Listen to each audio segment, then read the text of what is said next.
Hey, good evening. It's me, Wairimo. I've just come out from a stroll, one of those days that I've been feeling a bit but I just wanted to share some thoughts and I'd love to hear from you. A lot of the articles that are being read about abuse, and it is scary that we're in a generation that is so educated that we still have this going on. The community has now become online because I think the extended family has also started breaking down and we're going into nucleus families. It doesn't help some of us are in foreign countries, so therefore your community is either your church, your friends, and of course me being middle-aged without children, it becomes quite a very interesting story. But anyway, I had a couple of thoughts, and I think I was talking to my cousin Koi last night, and it made it important for me to share what I think. The reason we get into controlling relationships, and I'm saying this because I'm kind of balanced person. I don't like just saying all guys are controlling. Women are controlling too. I raised my hand. I was very controlling because I was afraid that people would leave, or it is a habit that I had seen and observed other women where they felt that if they didn't tie the leash on men, then it became a problem. But that's gone for me. But that innately came from the fear of a man leaving me because I've had several heartbreaks.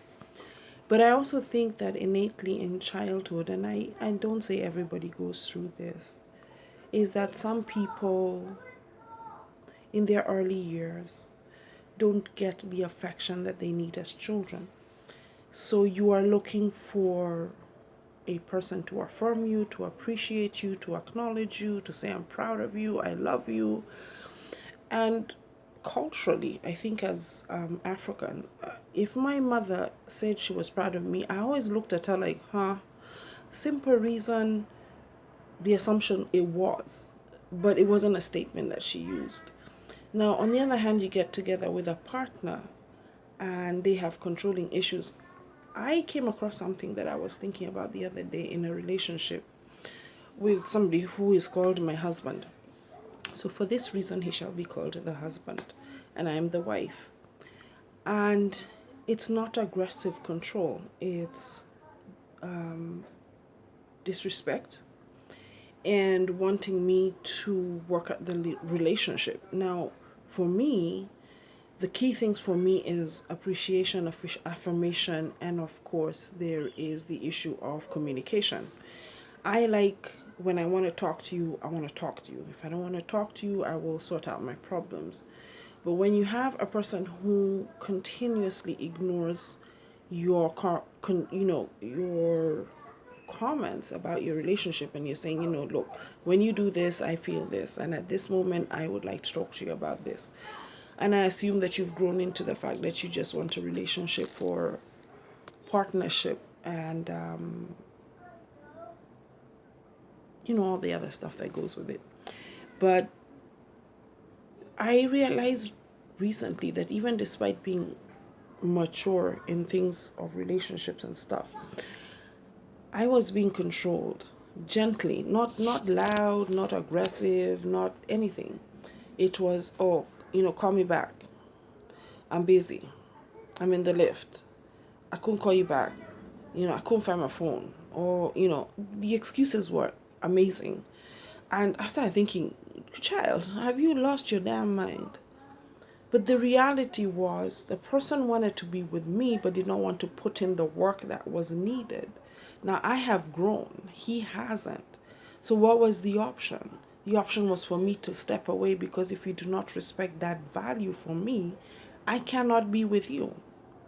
Now, where does that come from for me? I always grew up with my dad, talking to my dad.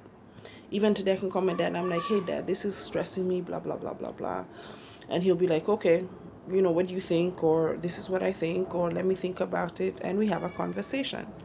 And women need to talk sometimes. Sometimes we do not want an answer. Sometimes we just want to diarrhea what we want to say. But I think God has jokes. There is a place innately that cannot be filled by human love. And that affirmation, acknowledgement, appreciation, communication is something you have to develop with yourself. If you do not affirm yourself or appreciate yourself or respect yourself, guess what's going to happen? You will attract a person who actually does exactly what you don't want.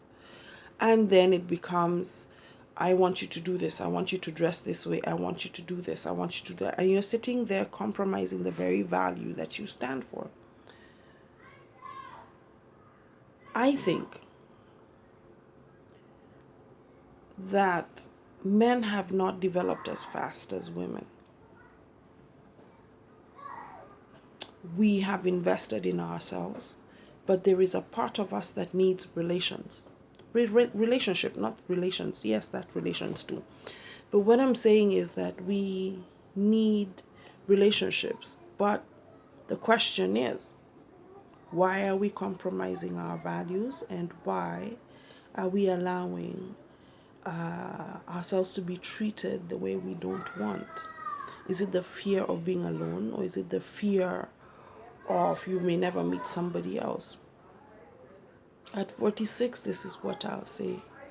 We've all made mistakes and we can all start again. I generally believe there should be somewhere out there who you can take their rubbish. That's the key thing.